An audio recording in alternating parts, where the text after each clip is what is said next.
கேட்டு இப்போ வந்து நாங்கள் எங்களை கோன் கடைக்கு தான் வந்திருக்கோம். இதான் எங்கள் கோன் கடையை வந்து காமிக்கிறாங்க. வாங்க பார்க்கலாம். பாருங்க, இதாங்க என் கோன் கடை.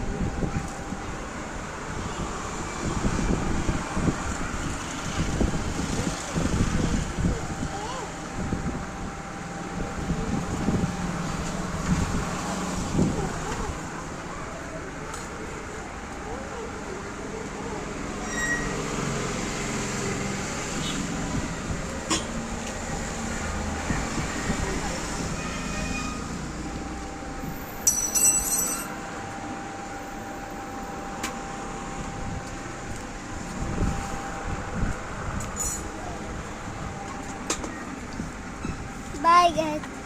Bye guys. இதோட வீடியோ முடிச்சுக்கலாம். Bye.